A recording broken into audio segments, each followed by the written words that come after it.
কিরে, তুই কেন ক্রিকেট খেলতে যাস? মন দিয়ে পড়াশোনা কর, কিছু একটা হতে পারবি। তুমি পড়াশোনা করে কি হয়েছে শুনি? তুমি যে সরোজের সাথে দেখা করতে যাচ্ছ সেটা আমি জানি। বাপরে, তুই তো সবই জেনে যাস।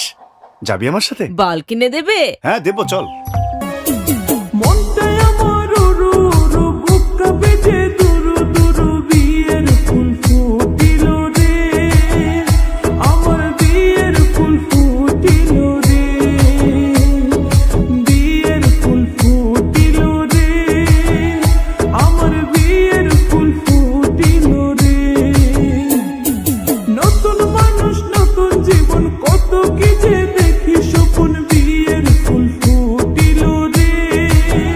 তোমার নাম কি? মিতা চক্রবর্তী। আর তোমার? রাজ, শ্রীরাজ। ফুল ফুটিল রে।